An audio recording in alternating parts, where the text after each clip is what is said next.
11장을 한 주간 동안 쭉 강의했었던 기억이 납니다. 그래서 오늘부터 좀 기회가 나는 대로 히브리서 11장에 있는 말씀을, 믿음장이죠. 히브리서 11장에 있는 말씀을 여러분에게 좀 나누기로 원합니다. 히브리서 11장은 믿음으로 산 사람들의 구체적인 예가 기록되어 있습니다. 특히 당시 유대의 그리스도인들이 핍박을 받아서 현실적으로 타협하고 싶은 유혹에 막 빠져 있을 때에, 그러한 그 유혹이 막 진행되고 있을 때에 저자가 믿음으로 살았던 선진들의 예를 들어서 믿음을 권면하기 위해서 쓴 것입니다. 그래서 타협하지 않고 끝까지 믿음을 지킬 것을 권면하기 위해서 기록하는 것입니다. 히브리서 11장에 나타난 선진들의 믿음의 특징은 다음과 같습니다. 네 가지로 정리할 수가 있겠는데요. 첫째로 그들의 믿음은 생활 믿음이었습니다. 생활 믿음이었습니다. 그들은 믿음 따로 생활 따로가 아니라 믿음이 바로 생활이고 생활이 바로 믿음으로써 일상적인 삶 자체가 믿음이었습니다. 그래서 이 히브리서 11장의 이 말씀을 나하고는 다른 동떨어진 어떤 특별하게 주님 앞에 헌신한 사람들에게만 적용되는 말씀이라고 여기서는 안 됩니다. 이들의 믿음, 전반적인 믿음이 뭐냐면 생활 믿음이었습니다. 삶 속에서의 믿음이었습니다. 그리고 두 번째로 그들의 믿음은 보지 못하는 것을 붙잡는 믿음이었습니다. 그들의 눈에 보이는 일시적인 것에 얽매이지 않고 하나님을 신뢰하고 보이지 않지만 하나님의 약속을 붙잡는, 그래서 하나님의 약속을 붙잡고 믿음으로 살았습니다. 그들은 봄으로써, by sight라고 하죠. 봄으로써 산 것이 아니라 믿음으로, by faith, 믿음으로 살았습니다. 자, 그리고 세 번째로 그들의 믿음은 앞을 바라보고 전진하는 믿음이었습니다. forward looking faith라고 하는데요. 그들의 믿음은 소극적으로 중심만 지키는 믿음이 아니라 적극적으로 역사를 창조하는 역동적인 믿음이었습니다. 하나님의 상급을 바라보면서 더 나은 본향을 바라는 믿음이었습니다. 그리고 네 번째로 그들의 믿음은 견인하는 믿음이었습니다. 끊임없이 끝까지 견뎌내는 믿음. 그들은 믿음으로 현실의 유혹과 환난과 고통을 끝까지 견뎌냈습니다. 이게 네 가지로 이렇게 요약이 가능합니다. 자, 먼저 우리 1절, 2절 말씀을 한번 보겠습니다. 믿음에 대한 정의가 나오죠. 믿음이 뭐냐 그러면 여러분들이 히브리서 11장 1절, 2절 말씀으로 믿음을 정의해 주셔야 됩니다. 자, 어려운 시대에 믿음으로 산다는 것은 분명 쉬운 일이 아닙니다. 정말 여러분들에게도 저도 여러분들을 위로하고 싶고 여러분들에게 다시 한번 이 약속의 말씀을 붙잡으라고 히브리서 11장의 말씀을 여러분에게 제시합니다. 제가 여러분 한 사람 한 사람 개인적으로 이렇게 다 관계를 맺고 있지 않습니까? 그러는 가운데 여러분을 보면서 여러분을 이렇게 야단치고 싶은 마음이 하나도 없고요. 참 어려운데 잘 이겨나가고 있구나. 참 힘들겠구나 하는 그런 마음이 많이 듭니다. 제가 10년만 젊었어도 아마 많이 야단을 쳤을 텐데 지금 그런 마음이 아니라 참 힘들게 살아가는구나.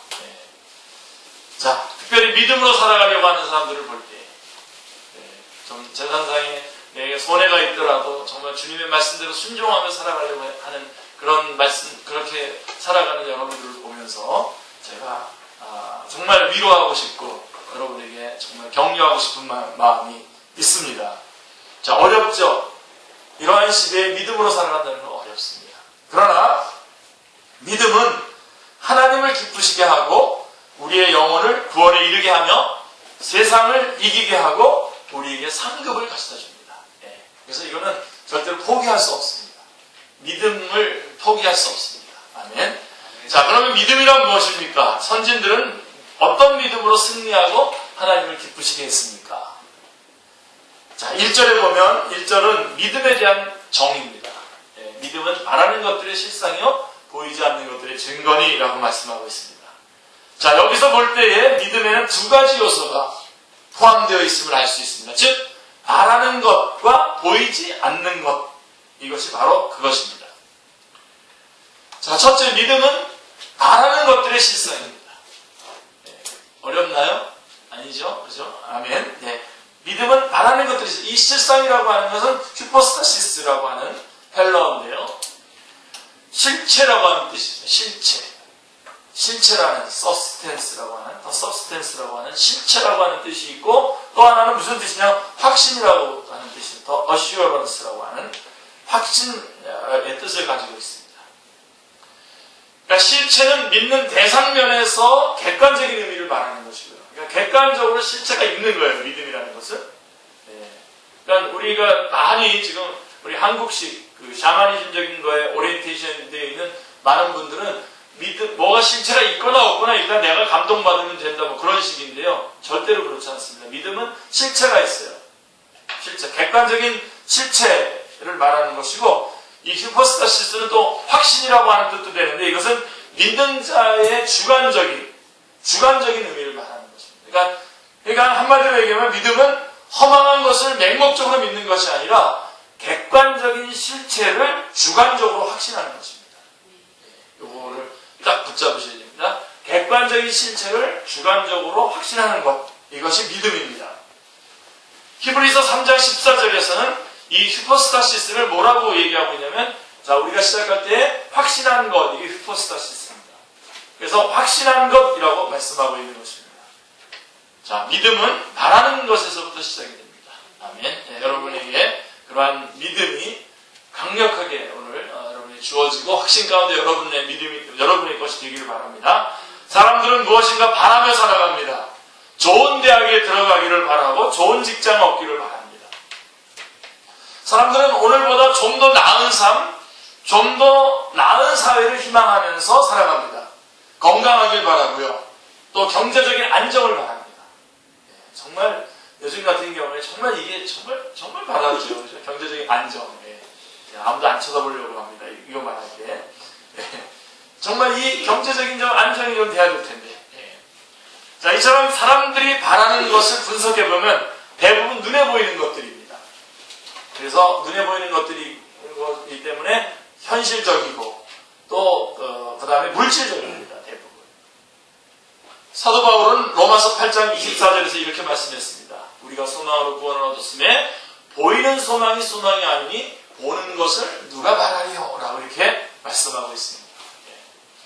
사랑하는 성도님들, 진정한 소망, 진정한 희망은 보이지 않는 영적인 것이어야 하며 영원한 것이어야 합니다. 네. 본문에서 바라는 것들은 수동태입니다. 이것도 꼭 놓치지 마세요. 여러분, 수동태. 능동. 그러니까 수동태로서 소망하는 것들, 소망되어지는 것들입니다. 그러니까 우리가 쉽게 많이 쓰고 또 비판받고 있는 비전이라고 하는 그런 의미가, 그래서 내가 뭔가를 막 이렇게 펼쳐놓고 그것을 잡으려고 하는 것이 아니라 내 안에서 소망되어지는, 객관적으로 말씀으로 우리에게 주어진 그 소망되어지는 것들. 그러니까 그러므로 이것은 우리가 인간적으로 바라는 것들이 아니라 하나님이 우리에게 주시기를 원하는 것들을 말하는 것입니다. 아멘. 네. 이것은 바로 하나님의 나라입니다. 하나님께서 우리에게 주시기 원하는 건 하나님의 나라입니다. 하나님은 우리에게 하나님의 나라에 속한 모든 신령한 복들을 다 주시기를 원하십니다. 아멘. 자, 평강을 주시기를 원하십니다. 네, 아멘 하시면 여러분의 거가 됩니다. 정말로. 예. 평강을 주시기를 원하고 또 영생을 주시기를 원하십니다. 썩지 않고 더럽지 않고 쇠하지 아니하는 영원한 하나님의 나라를 기업으로 주시기를 원하십니다. 베드로전서 2장 4절이 말씀하고 있습니다. 하나님의 나라와 그의 의는 우리 믿는 자들이 진정으로 바라야 할 것들입니다. 정말 여러분들이 좁히십시오. 이제는 여러분의 인생 너무 복잡하게 살아가지 마시고요. 여러분의 소망을 좁히시는데 어떻게 좁히셔야 되냐면 여러분 안에서 일어나는 것들은 내려놓으시고 주님께서 우리에게 주고자 하는 하나님의 나라와 그의 의, 그거를로 좁히시길 바랍니다. 그리고 이것을 바라는 것을 주는 것, 그것이 믿음입니다. 하나님은 우리에게 하나님의 나라에 속한 모든 신령한 복들을 다 주시기를 원합니다. 평강도, 영생도, 영원한 하나님의 나라도 주시기를 원합니다. 그래서 우리는 하나님의 나라와 그의 의를 우리 믿는 자들이 진정으로 바라야 할 것들입니다. 그래서 예수님께서도 마태복음 6장 33절에서 그 유명한 말씀, 너희는 먼저 그의 나라와 그의 의를 구하라 라고 말씀하셨습니다. 먼저 우리가 최우선적으로 해야 될 것들, 성경에서 여러분 이 먼저만 쭉 찾아가지고 한번 이렇게 해봐도 굉장히 재밌습니다. 재밌고 있는데 그 제일 먼저 중에 가장 먼저가 바로 이 먼저입니다. 너희는 먼저 그의 나라와 그의 의를 구하라. 우리는 때를 얻든지 못 얻든지 말씀을 전파하기에 힘쓰는 것은 하나님의 나라가 이 땅에 임하기를 간절히 바라기 때문입니다. 믿음이란 이렇게 바라는 것들이 반드시 이루어질 것을 확신하는 것, 그것이 믿음입니다. 이는 마치 보증수표와 같습니다. 보증수표는 돈이 아니지만 은행이 보증을 하고 있기 때문에 현금과 같이 사용합니다. 이와 같이 믿음이란 우리가 바라는 것들이 반드시 이루어진다는 하나님의 보증수표입니다. 아멘. 자, 믿음이 바라는 것들로 시작된다는 것을 바꾸어 말하면 이렇게도 시작할 수 있어요. 여러분들이 우리 청년들 안에서 좀 이런 반응과 이런 도전들이 일어나길 바라는데, 믿음이란 바라는 것들로 시작되는 것인데 이걸 뒤집어서 말하면 현세적인 삶에 대한 불만족으로부터 시작이 된다라고 하는 뜻도 됩니다. 현재의 만족, 이게 저는 뭐 약간 의견을 달리합니다만 찰스 피니 같은 분들은 그분의 그 열정과 이런 건 참 좋아하지만 그분의 또 그런 어떤 신학적인 그런 방식은 제가 동의하지 않습니다. 나는 그분의 경우는 이 부흥이라고 하는 것은 바로 이런 현세적인 그 불만족으로부터 시작이 됩니다. 자, 믿음이라는 건 뭐냐? 현세적인 삶에 대한 불만족에서부터 시작이 되는 것입니다.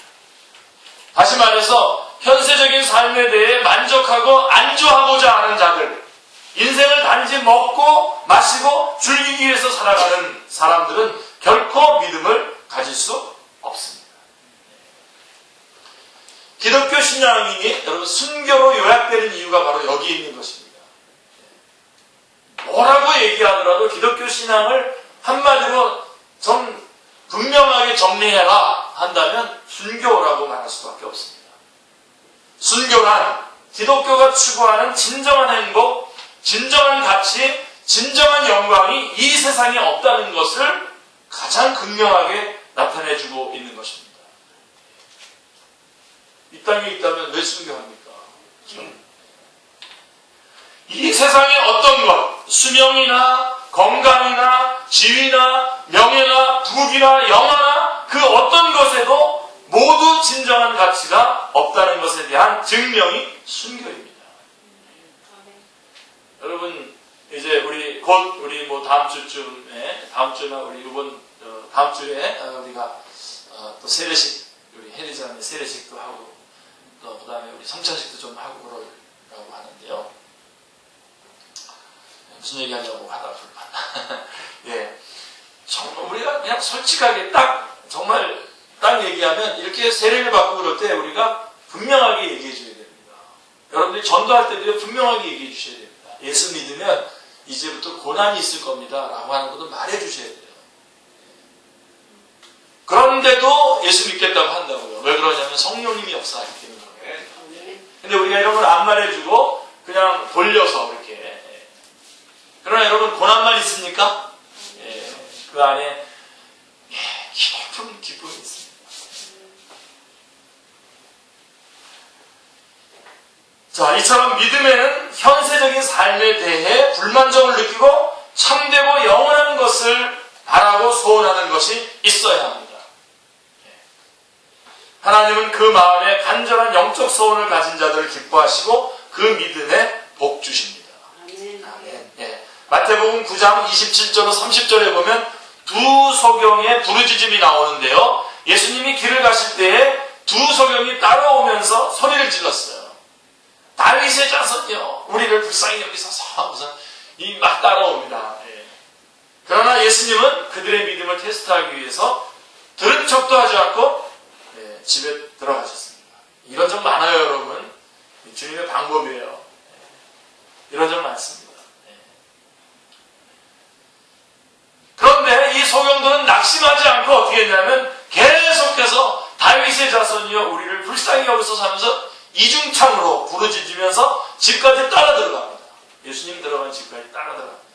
그때 예수님은 그 소경들에게 내가 능히 이 일을 할 줄을 믿느냐라고 질문하셨습니다. 소경들은 주여 그러하오이다 라고 확신 있게 대답했습니다. 그러자 예수님은 저희 눈을 만지시며 너희 믿음대로 되라 그랬어요. 믿음대로.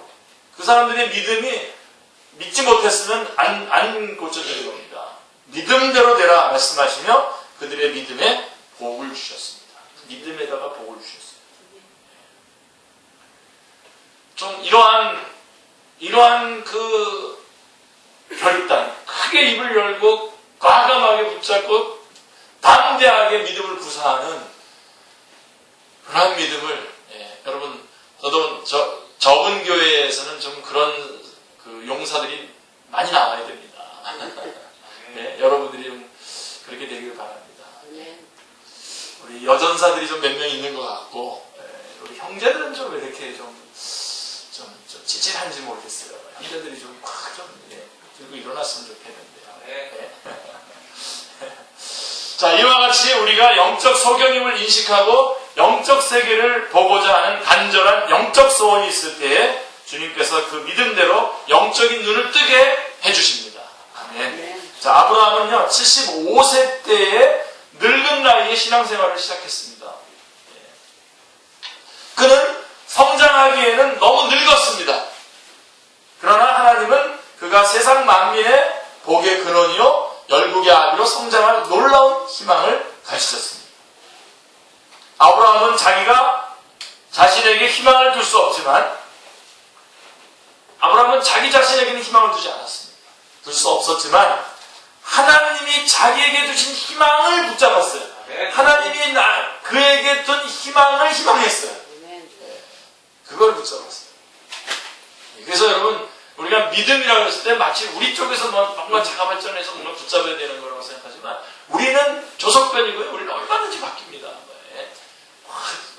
막 뒤틀립니다. 여러분 작년 10월달에 이경문, 지금의 이경문 점점 좋아지고 있는 거죠. 그런데 이게 계속 이렇게 막 요동치지만 그러나 하나님은 변함없이 우리 안에서 희망을 두시고 소원을 두시고 우리 안에서 역사하신다. 그걸 붙잡아야 돼요. 그거를 갈망하고 그걸 붙잡아야 되는 것입니다.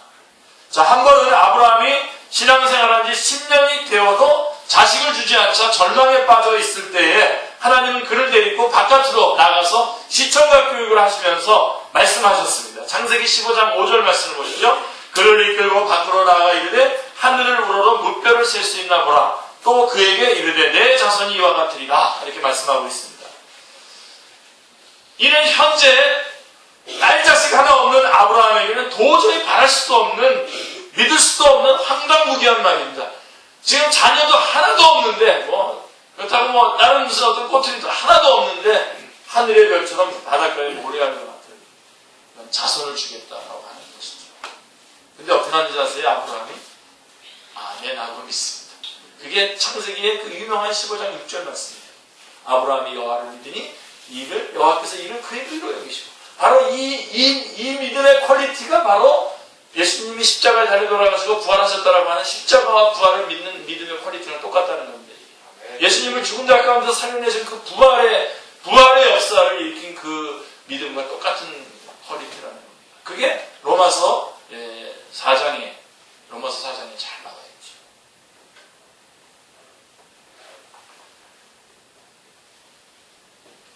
아브라함은 무뼈를 창조하신 전능하신 하나님께서 능히 이루실 것을 믿었습니다. 하나님은 아브라함의 이 믿음의 복 주시사 그를 복의 근원으로 삼으셨습니다. 그리고 믿음의 조상으로 삼으셨습니다. 사도 바울에게도 놀라운 믿음이 있었습니다. 그런 민족이 로마의 식민 통치하에 있는 절망적인 상황 가운데서 사도행전 1장 8절에 예수님의 선교 명령을 붙잡습니다.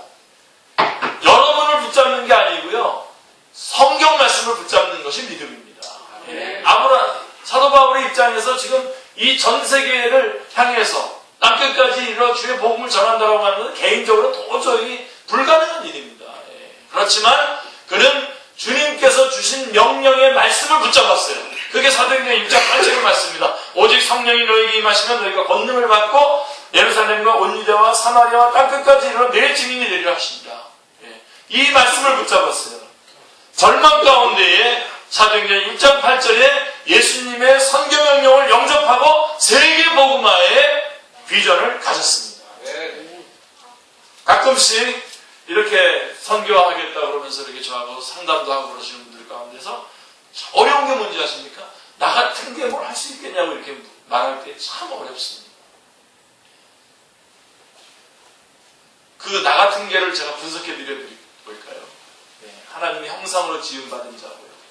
그리스도께서 위하여 십자가에 달려 죽은 나무입니다. 그 나무. 그리고 그에게 뭐라고 했냐면 성령이 너희에게 임하시면 너희가 권능을 받고 예루살렘 옵니다. 사마리아 땅끝까지가 내 증인이 되리라고 말했던 그 나무입니다. 이래도 그렇게 말 이거는 죄입니다, 여러분.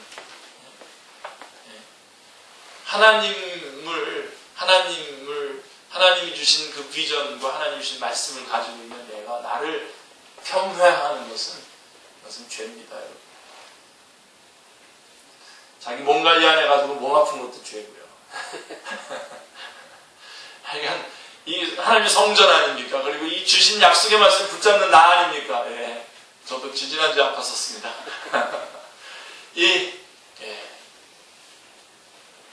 밥은 제때 먹어야 돼요. 지금 무슨 얘기 하려고 하는지 모르겠죠. 자, 그래서 여러분의 가치를 여러분들이 정확하게 볼 수 있어야 됩니다. 우리는 하나님의 형상으로 지은 소중한 존재일 뿐만 아니라 위하여 주님께서 나를 위해서 십자가에 물과 피를 쏟으신 그 나며 또 그 나를 하나님의 명령을 주셔서 땅끝까지 내 증인이 되라고 명령하신 바로 그 나입니다. 그 나로서 나를 보고 그것으로서 믿음을 붙잡아야 되는 것이죠. 여러분, 절대 나는 안 된다. 그런 건 없습니다. 일단 출발을 하십시오. 일단 출발하시고 그 다음에 보완을 하십시오.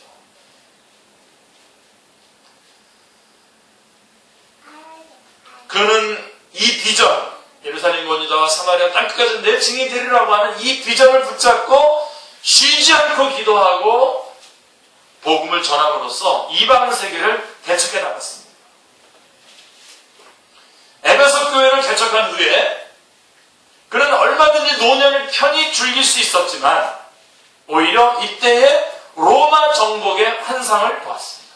이때에 에베소 교회까지 개척하고 나서 이제는 쉬어도 될 만한 그런 때였는데 아니요. 그렇지 않아요. 사도행전 19장 21절을 보십시오. 이 일 후에 바울이 마게도냐와 아가야를 거쳐 예루살렘에 가기로 작정하여 이르되 내가 거기 갔다가 후에 로마도 보아야 하리라. 그때 당시 로마가 땅끝이라고 생각했거든요. 로마를 통해서 스페인까지 서바나까지 거기가 땅끝이라고 생각해서 이 땅끝까지 사도행전 1장 8절의 이 말씀을 본인이 다 감당하기를 원했던 것입니다. 그래서 로마도 보아야 하리라. 지금 온몸은 의도 터지고 깨지고 제대로 된 게 없는 그런 사도 바울이 지금 하고 있는 그 말씀인 것입니다. 이 환상은 쇠사슬에 매이는 절망적인 상황 가운데도 꺼질 줄 모르는 화라산과 같이 타올랐습니다. 사도 바울에게는 믿음이 있었기 때문에 로마 복음화의 비전 가운데 로마 셋집에서 있을 수 있었던 것입니다. 로마에 가서 셋집, 그러니까 감옥에 있었던 겁니다. 그의 믿음대로 결국 거대한 로마 제국은 복음화되었습니다. 할렐루야. 자, 그 다음에 이 믿음이란 두 번째로 믿음은 보지 못하는 것들의 증거라고 말했습니다. 여기서 증거라고 하는 헬러어는 엘렌코스라고 하는 증명, 확신이라고 하는 뜻입니다. 보지 못하는 것들도 이것도 수동태입니다. 보여지지 않는 것들이라고 하는 뜻이라고 합니다. 보여지지 않는 것들. 하나님께서 바라게 하시는 것들이었던 것처럼 보여지지 않는 것들이었던. 그러므로 믿음은 보여지지 않는 것들을 증명하고 확신하는 것. 그게 엘란코스라고 하는 말입니다. 존재의 세계에는 보이는 현상 세계와 보이지 않는 실체의 세계가 있습니다. 하나님은 영이시기 때문에 우리의 눈에 보이지 않지만 실체로 존재하는 분이십니다. 아멘. 하나님의 나라도 보이지 않지만 존재하는 실체의 세계입니다. 지금도 하나님의 나라는 여전히 하나님의 통치하에 있는 우리들 안에서 하나님의 나라는 계속 여전히 이 땅에도 이루어져 있고요. 또 주님께서 어떤 날 임하셔서 우리에게 또 임하시죠. 그러나 아직은 우리의 눈에 보이지 않는 존재입니다. 그러나 실체하는 것이죠. 믿음이란 보이지 않는 실체를 보는 것처럼 증명하고 확신하는 것입니다.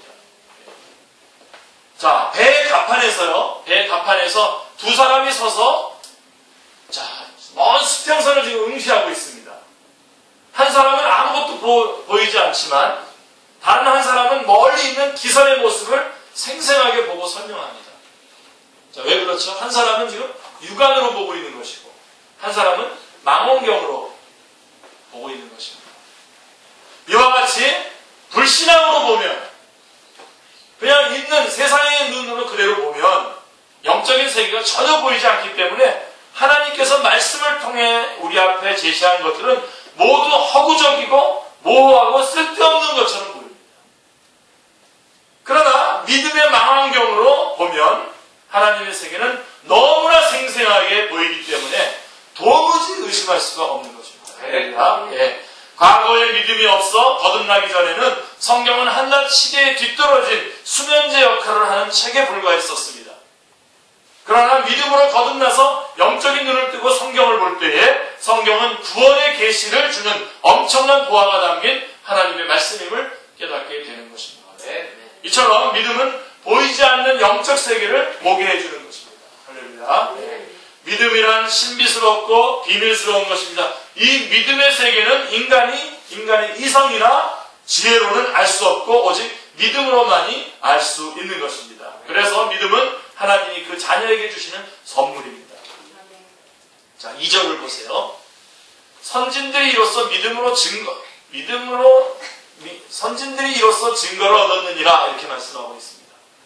여기서 선진들은 믿음으로 산 조상들을 말하는 것입니다. 증거는 하나님의 인정과 칭찬을 의미하는데요. 이 말씀은 선진들은 오직 믿음으로써 하나님께로부터 인정과 칭찬을 받았다는 것입니다. 믿음으로.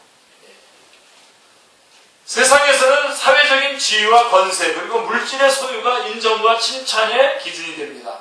그러나 믿음의 세계는요. 전혀 다르죠. 여러분 이것을 구현해내야 됩니다. 우리 교회 안에서도. 우리 교회 안에서도 이것이 구현되어져야 되고 또한 우리의 사회가 이런 하나님의 말씀처럼 이렇게 물질과 이런 것들이 인정과 칭찬의 기준이 아니라 믿음이 인정과 칭찬의 기준입니다. 하나님은 인간적인 조건에 관계없이 믿음이 있는 자를 인정하시며 귀히 쓰십니다. 그러므로 우리가 하나님께 인정을 받으려면 믿음의 사람이 되어야 됩니다. 할렐루야. 믿음의 사람이 되어서 다 인정받는 하나님께 다른 사람에게 말고요. 하나님께 인정받는 여러분들 다 되시길 바랍니다. 자, 그러면 믿음이 있을 때 우리에게는 어떤 일이 일어납니까? 자, 먼저 3절 말씀해 보세요. 믿음으로 모든 세계가 하나님의 말씀으로 지어진 줄을 우리가 아나니 보이는 것은 나타난 것으로 말미암아 된 것이 아니니라. 이렇게 말씀하고 있습니다. 처음 믿음에 대해서 첫 번째 믿음에 대해서 정의하고 난 다음에 첫 번째 말하는 믿음의 내용이 뭐냐면 창조입니다. 믿음으로 천지 창조를 알게 된다는 것입니다. 그러니까 믿음이 없으면 이 천지 만물을 창조하신 분이 하나님이시라고 하는 것을 믿지 못한다는 겁니다. 믿음이 없으면 믿지 못한다. 지금 말이 좀 뒤틀렸습니다만. 그러니까 이 천지 만물이 하나님에 의해서 창조되었다라고 이렇게 믿는 것이야말로 진짜 믿음이죠. 믿음이 없으면 그렇게 믿을 수가 없습니다. 보세요. 여러분들 사람들 보세요. 기독교에서 안티만 말하는 그런 것이 아니라 그냥 평범한 사람들도 그것을 믿으려고 하지 않습니다. 저자는 믿음의 영웅들을 열거하기 전에 먼저 천지 창조를 믿는 믿음에 대해서 언급하고 있습니다. 이는 창조 신앙이 믿음의 기초가 되기 때문입니다. 아멘. 이 천지 만물이 하나님에 의해서 창조되었다라고 하는 것을 믿을 때에 그 안에 우리 부활 신앙, 십자가의 신앙 이런 것도 다 거기에서부터 시작이 되는 겁니다.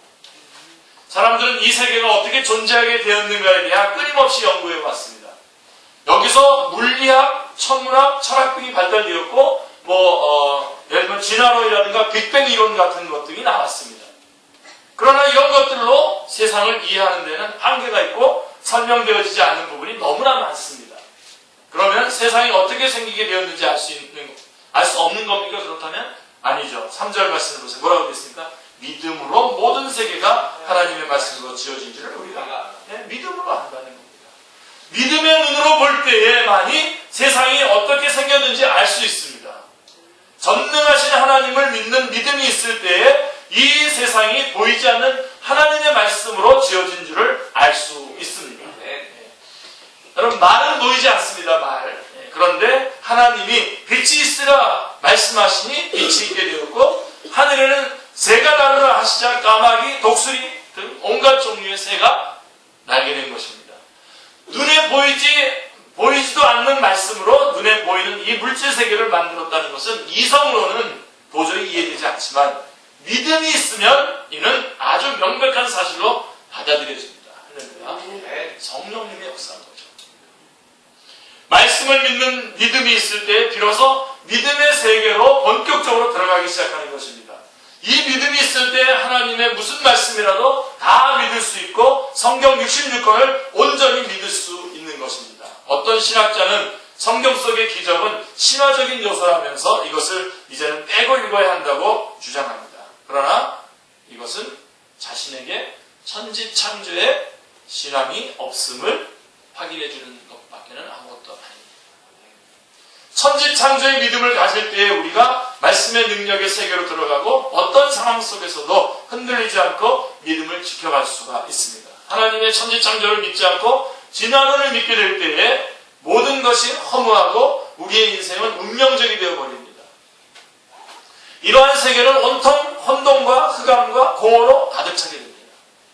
그러나 이 세계는 우연히 생긴 것이 아니요 하나님의 절대 주권과 섭리 가운데서 창조되었다는 사실을 믿을 때에 세상을 보는 시각이 달라지게 되는 것입니다. 다시 한번 정리하시기 바랍니다. 우리는 원래 좀 진화론적인 세계관에서 이렇게 계속 쌓여져 왔기 때문에 이것들을 다 걷어치우고 새로 창조론적으로 이 모든 것들을 세우는 게 너무 싫어요. 그래서 대부분 이렇게 몇 가지들은 남겨놓습니다. 여러분한테. 그래서 사도 바울은 어떻게 했다 그랬지? 이거 모든 걸 다 배설물로 여긴다고 했잖아요. 과감하게 다 버리고 새롭게 지어야 되는데 이 진화론적인 세계관이 있었을 때에 갖춰놓은 것들이 너무나 많아서 버리기를 싫어해요. 끝까지 안 버리고 주님 나라 직접 문턱에서 버리는 사람들. 여러분 지금 싹 버리고요. 새롭게. 좀 아플 수도 있어요. 그동안의 시간도 아까웠지만 여러분 그때가 제일 빠른 겁니다. 쫙 버리시.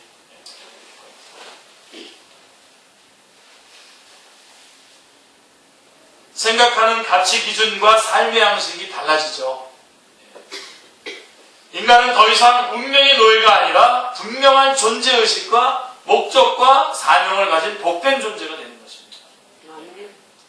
자, 그래서 이 창조의 신앙이 아주 믿음에 있어서 제일 먼저 우리에게 선포되어진 것을 여러분이 기억하시고요. 그 다음에 아벨의 믿음입니다. 짧게 이제 아벨 이렇게 간단하게 정리했으면 좋겠는데요. 자, 아벨의 믿음 4절을 보십시오. 최초의 믿음의 선진인 아벨의 믿음이 나오는데요. 자, 믿음으로 아벨은 가인보다 더 나은 제사를 하나님께 드림으로 의로운 자라 하시는 증거를 얻었으니 하나님이 그 예물에 대하여 증언하십니다. 그가 죽었으나 그 믿음으로써 지금도 살아납니다. 말씀하고 있습니다. 창세기 4장을 살펴보면 가인과 아벨이 하나님께 제사를 드리는 장면이 나옵니다. 기억하시죠, 여러분? 자, 이때 하나님께서 아벨과 그 제사는 연락하셨어요. 그러나 가인과 그 제사는 연락지 않으셨습니다. 자, 왜 그렇게 하셨습니까? 이렇게 쉽게 얘기할 수 있죠. 아벨의 제사는 피의 제사고 가인의 제사는 곡식을 드리는 제사이기 때문이다. 이렇게 말하는데 아니요, 그건 근거가 없습니다. 왜 그러냐면 레위기에서 보면 곡식으로 드리는 소제도 있거든요. 이렇게 본다면 제물 자체 자체의 문제는 아니었던 것 같습니다. 제가 똑 부러지게 말을 못해서 좀 죄송합니다. 하여간 재물 자체의 문제는 아닌 것 같아요. 그렇지 않게 지금 주장하는 분들도 많기 때문에. 그런데 자, 어쨌든 재물 자체의 문제가 아니라 지금 이 히브리서에서 이것을 해석한 걸 보면 히브리서 기자는 아벨은 믿음으로 드렸기 때문에 연락됐고 가인은 믿음으로 드리지 않았다는 겁니다. 아주 간단 명료하게 대답해주고 있습니다. 제사는요, 아담의 범죄 이후에 하나님과 바른 관계성을 회복할 수 있도록 하나님께서 마련하신 제도입니다. 다시 말해서 구원의 십자가입니다. 그렇죠? 예수 그리스도입니다. 그렇죠? 제사는 십자가를 의미하고 예수 그리스도를 의미하는 것입니다. 자, 죄를 범한 인간이 하나님과 바른 관계성을 맺기 위해서는 어떻게 해야 됩니까? 예, 이거 여러분 정말 우리 여러분 누구 여러분 한 사람 한 사람 개인적으로 이거 여러분 꼭 붙잡으시길 바랍니다. 이 제사라고 하는 것, 예, 이거는 진정으로 죄를 고백하고 회개하는 심정으로 나가야 됩니다.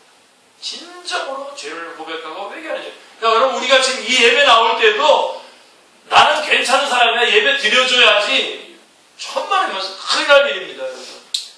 예배 드릴 수 없는 자들인데 주께서 불러주셨고 정말 아무런 자격도 없지만 주님께서 불러주신 겁니다. 그래서 죄된 마음으로 나와야 돼요. 그래서 여러분 저희가 예배 시작할 때마다 참여 기도를 하는 이유가 바로 그겁니다. 진정으로 죄를 고백하고 회개하는 심정과 그 다음에 하나님을 경외하는 마음으로 심령이 가난하고 겸비한 자세와 그 다음에 하나님께서 베푸신 은혜를 생각하면서 감사하는 마음으로 나가야 됩니다. 근데 지금 이것이 믿음인데 아벨은 이렇게 나갔고 가인은 이렇게 나가지 않았다는 거예요. 가인은 그냥 동생이 예배 제사 드리러 가니까 주섬주섬 주워가지고 가서 흉내만 낸 거죠. 혹시 우리의 예배가 그렇지 않습니까? 여러분 하나님께서 받으시는 제사는 상한 심령입니다. 상하고 통회하는 심령이라고 시편 51편 17절에 말씀합니다. 이게 뭡니까? 항상 죄인된 마음으로 나가는 거예요. 아벨은 하나님의 국률만 의지하고 다만 믿음으로 나갔습니다. 하나님 저를 불쌍히 여겨주십시오. 저를 받아주십시오. 저의 예물을 받아주십시오. 라고 하면서 나간 겁니다. 하나님은 그가 믿음으로 드린 제사를 받으시고 그를 의로운 자라고 인정하셨습니다. 그러나 가인은 죄를 회개치 않고 자기의 의를 내세우며 교만한 짓으로 하나님께 제사를 드렸습니다. 제가 이거 언젠가 이런 거 얘기한 적이 있는데 여러분들에게는 그런 일이 없기를 바라면서 예방주사적으로 말씀드린다면 절대로 여러분 하나님 앞에 나갈 때 여러분들이 나와주는 거 아닙니다. 네. 여러분 우리 안에 유초등부 교사도 하고 말씀 잘하시는 분들도 계시죠? 내가 그 사람들 때문에 수고하고 더 저거 하는 겁니까 그게? 하나님께서는 나를 살리기 위해서 나에게 어린 심령들을 맡겨준 거라고요. 아멘입니까? 네. 절대로 그 방향과 그 자세를 놓치시면 안 됩니다. 특별히 그래서 제가 하나 여러분들에게 분명히 말씀드리고 싶은 것은 예배를 여러분의 의견을 표시하는 도구로 사용하지 마십니다. 어떤 분들은 전체적인 교회에 좀 불만이 있거나 그러면 예배를 빠지는 것으로 자기 의사 표시를 하거나 그런 분이 지금 그런 분이 우리 축제교회는 없습니다. 없다는 걸 제가 분명히 아는데 예방을 논답니다. 여러분 하나님 앞에 세워진 거예요. 하나님 앞에. 그래서 다시 한번 여러분 이 세 가지 자세를 예배의 자세, 진정으로 죄를 고백하고 회개하는 심정, 그 다음에 하나님을 경외하는 마음으로 심령이 가난하고 그 겸비한 자세, 그리고 하나님의 그 축복, 하나님의 주시는 그 은혜를 기억하면서 감사하는 그 마음을 가지고 하나님 앞에 나가는 겁니다. 다시 말해서 우리 주님께서 우리의 죄를 구원해 주시기 위해서 십자가에 달려 돌아가시는 그 퀄리티로 나가셔야 됩니다. 헌금도 그래서 마찬가지예요. 헌금도 여러분 예수님의 십자가와 같은 겁니다. 예수님의 십자가의 희생과 같은 것이 헌금입니다. 헌금을 드리는 겁니다. 주섬주섬 이렇게 드리면 안 돼요. 우리 축제교회는 옛날부터 봉투에다 넣어서 이렇게 드렸습니다. 준비해서 드렸습니다. 준비해서. 바로 그런 것들입니다. 아벨은 하나님의 국률만 의지하고 다만 믿음으로 나갔습니다. 하나님은 그가 믿음으로 드린 제사를 받으시고 그를 의로운 자라고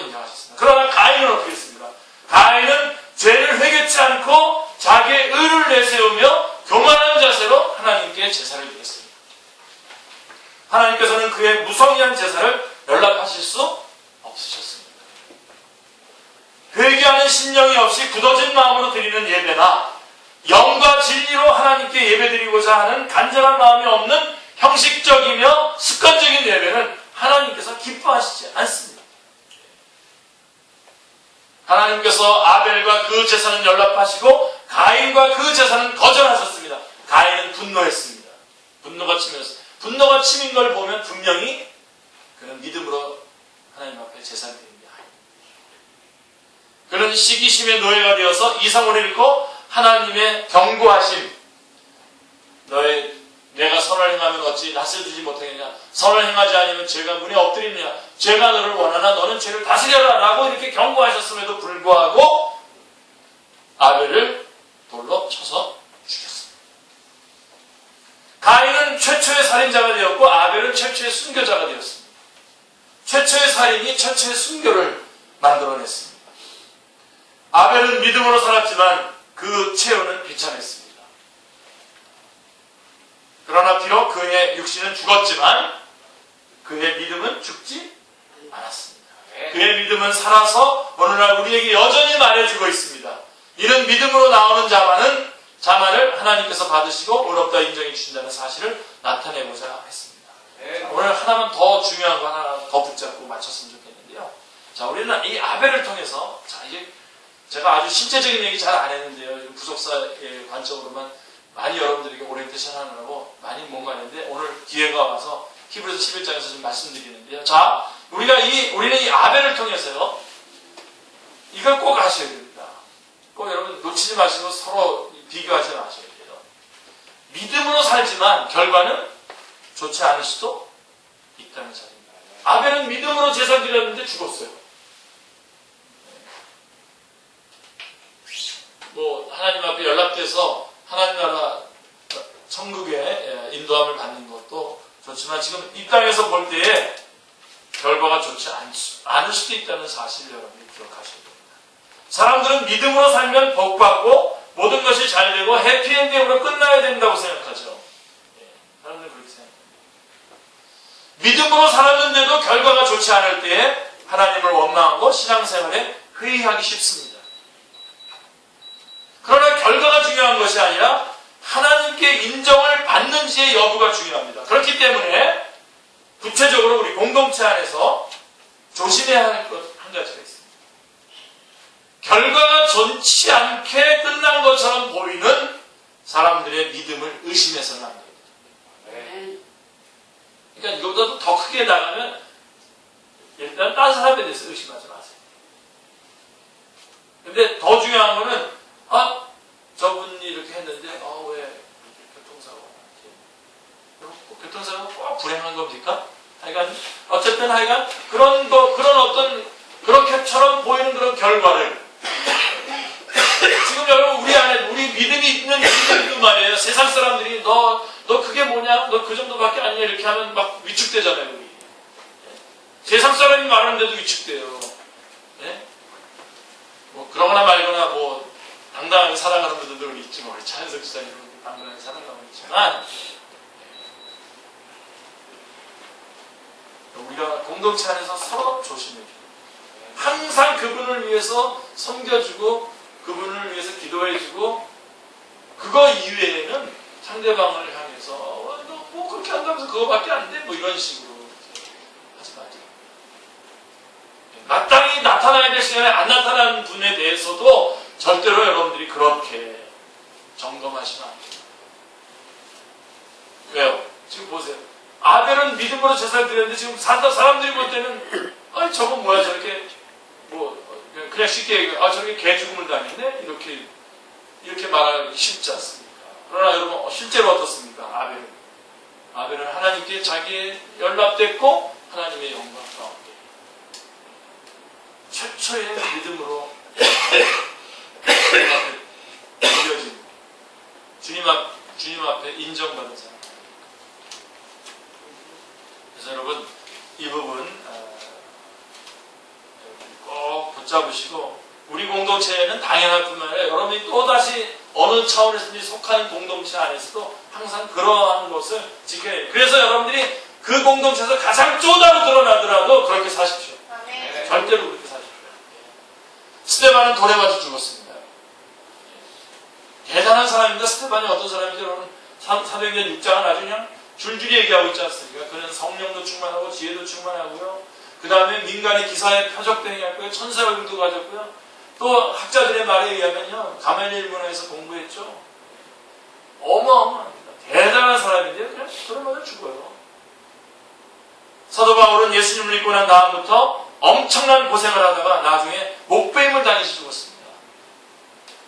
주기철 목사님도 믿음 때문에 모진 고문과 대못이 박힌 널판지 위를 걸었고 결국에는 죽으셨습니다. 그러나 이들의 믿음을 우리가 의심할 수 있습니까? 없습니다.